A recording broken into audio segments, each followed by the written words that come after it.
आदाब, नमस्कार। The red mic में आपका स्वागत है। मैं हूं सौरभ शुक्ला।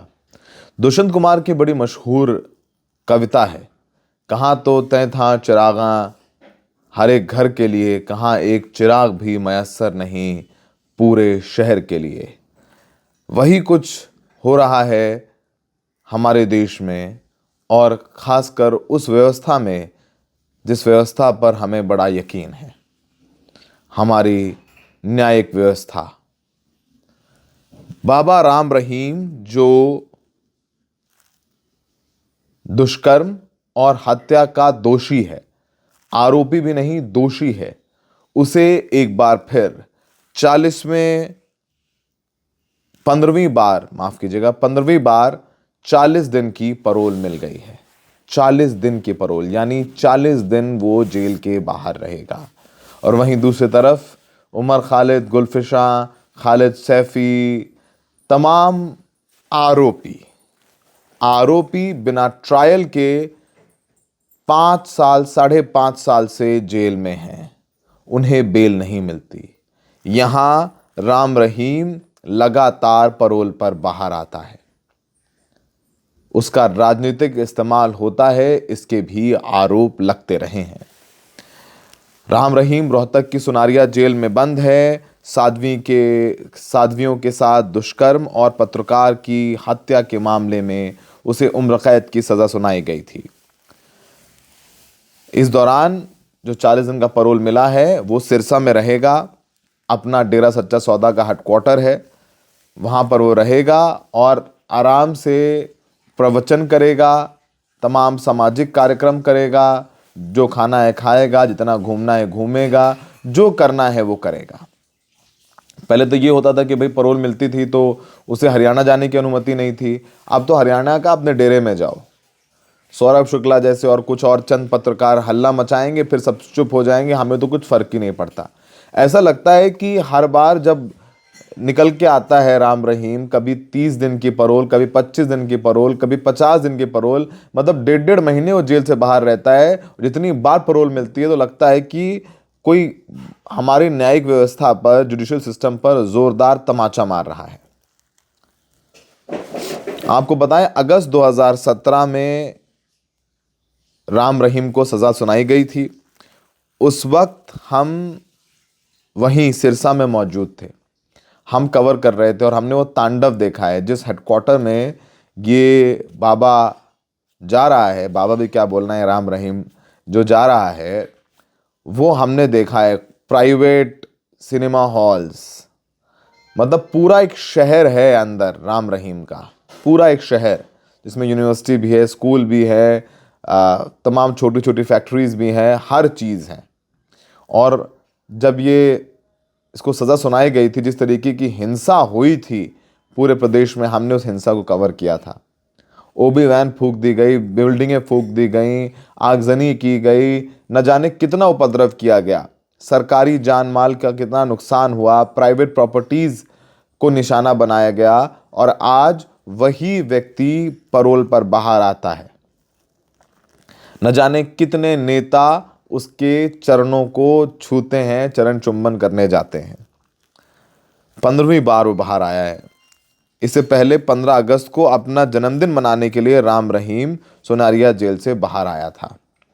अपना जन्मदिन मनाने के लिए जेल से बाहर आया था, तो मतलब ये क्या है? मतलब ये कौन आदमी है जिसको परोल दे दिया जाता है जेल से बाहर आने के लिए, कि अपना जन्मदिन मनाए आके? मतलब आप क्या हैं? आप गांधी हैं, आप इंदिरा गांधी हैं, आप अंबेडकर हैं, आप कौन हैं? और क्यों मिलती है इनको परोल? हमें याद है कि 2023 में हमने हरियाणा के मुख्यमंत्री ML खट्टर का इंटरव्यू किया था, और उस इंटरव्यू में हमसे पूछा था कि राम रहीम को बार बार परोल मिल जाती है, उस पर आप क्या कहेंगे? तो उन्होंने कहा था कि ये तो एक न्यायिक प्रक्रिया के तहत मिलती है, उसमें हम कुछ नहीं कर सकते हैं। कोई जन आंदोलन होगा नहीं, नेताओं को बड़ा फायदा होता है उनके आने से। जब चुनाव होते हैं, लोकसभा चुनाव से पहले बाहर आ गया, जब लोकल बॉडी इलेक्शंस हुए थे तब ये बाहर आ गया, हरियाणा विधानसभा चुनाव से पहले इसको परोल मिल जाती है। क्योंकि आसपास के पंजाब और हरियाणा के तमाम ज़िलों में इसका एक रसूख है। इसके कहने से वोट पड़ते हैं, तो वोट का फ़ायदा है, तो पैरोल इसको मिल जाती है। दो क्रिमिनल केसेस में इन्हें जेल हुई है। एक साध्वी के साथ दुराचार करने के केस में 2017 में 10 साल की कैद और जुर्माना, और 2019 में रामचंद्र छत्रपति मर्डर केस में उम्र कैद की सज़ा और 50,000 का जुर्माना। और एक केस जिसमें डेरा मैनेजर रणजीत की हत्या का मामला था, उसमें हाई कोर्ट ने बरी किया था। फैसले को सुप्रीम कोर्ट में सीबीआई ने चुनौती दी थी। तब से लगातार ये पैरोल पर बाहर आ जाता है, और कभी 30 दिन, कभी 20 दिन, कभी 25 दिन, कभी 15 दिन, कभी 20 दिन, कभी अपने गुरु का जन्मदिन मनाने, कभी अपना जन्मदिन मनाने, कभी किसी धार्मिक कार्यक्रम के नाम पर, कभी किसी धार्मिक कार्यक्रम के नाम पर इसे पैरोल पे पैरोल मिलती रहती है। हरियाणा के अंदर जेल में भी कभी होना चाहिए कि कोई स्टिंग ऑपरेशन हो जाए जेल में, तो समझ में आ जाएगा कि जेल में कि ये एक आम कैदी की तरह रहता है कि नहीं रहता है। समझ में आ जाएगा सच लोगों को कि ये जो बड़े लोग जेल जाते हैं तो इनके लिए किस तरीके की तैयारियां होती हैं। दिखने में तो कुछ होता है, लेकिन असल में हकीकत कुछ और हो जाती है। आपको पता है कि इस आदमी ने, इस राम रहीम ने एक पत्रकार छत्रपति को मरवा दिया क्योंकि वो इसके खिलाफ इसके काले चिट्ठे खोलता था।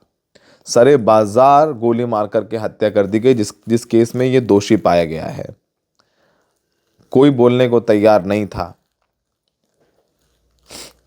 और इसने एक चिट्ठी आई थी, गुमनाम चिट्ठी आई थी, सीबीआई को भी गई थी, तमाम जगहों पर गई थी, जिसमें दुष्कर्म का आरोप लगा था 2002 को।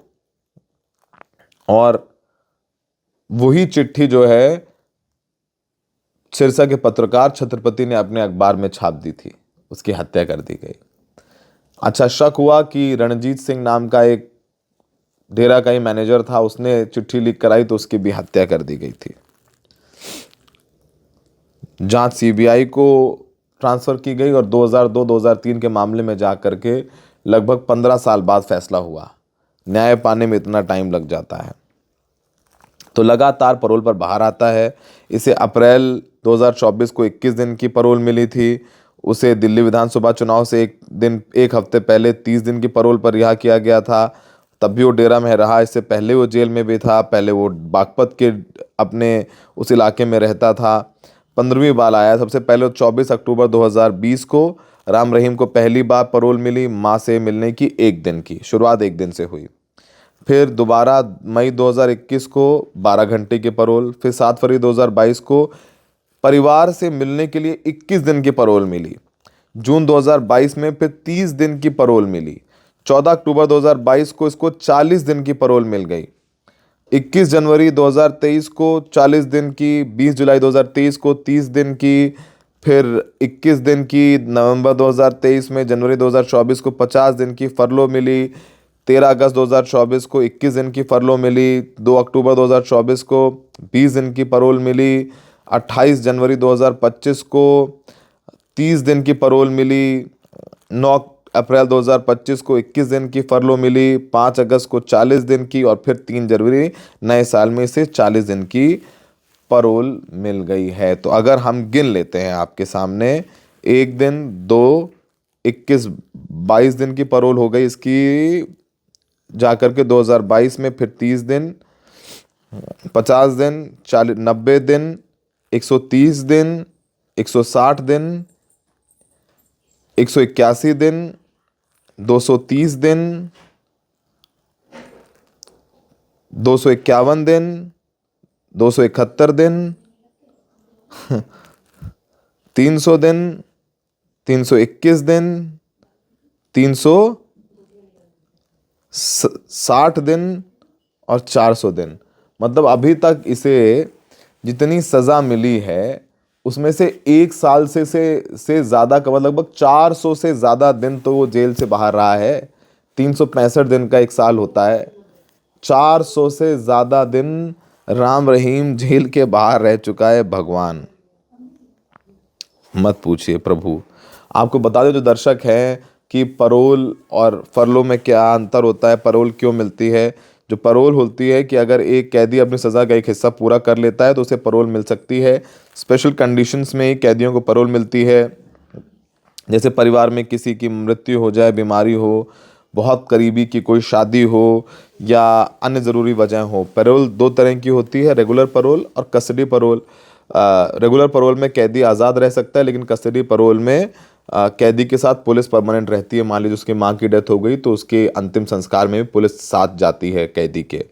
फरलो जो होता है वो एक, इसमें किसी स्पेशल कंडीशन की ज़रूरत नहीं होती है, ये उसका कानूनी अधिकार है। हर राज्य ने फरलो के लिए अपने रूल्स और गाइडलाइंस बनाए हैं। कई राज्यों के रूल्स और गाइडलाइंस कमोबेश एक जैसे हैं, केवल फरलो पाने के लिए प्रोसेस अलग अलग हैं। तो आप सब लोग प्रणाम करिए इस न्यायिक व्यवस्था को, जिसमें तमाम कैदियों को बिना ट्रायल के 10-10 साल, 5-5 साल, 6-6 साल जेल में रहना पड़ता है। और वहीं आप रसूखदार हैं, आप बड़े धार्मिक नेता हैं, तो आपको मतलब 400 दिन, 410 दिन की परोल मिल जाती है। इन लोगों के लिए सज़ा भी एक मज़ा की तरह है कि आप जब चाहिए अंदर रहिए, जब मन आए तो आप वापस आ जाइए। अब आराम से 40 दिन ये राम रहीम अपने डेरे में रहेगा, अपने लोगों से मिलेगा, अपने दोस्तों से मिलेगा, अपना भजन कीर्तन जो करना चाहे करेगा। स्विमिंग पूल में जाना है स्विमिंग पूल जाए, फिल्म देखना है फिल्म देखे। बाकी लोग हमारे देश में आप जानते हैं कि तमाम लोग, उनके पास ज़मानत देने के लिए पैसे नहीं हैं, इसलिए वो जेल में रहते हैं, जेलें भरी हुई हैं।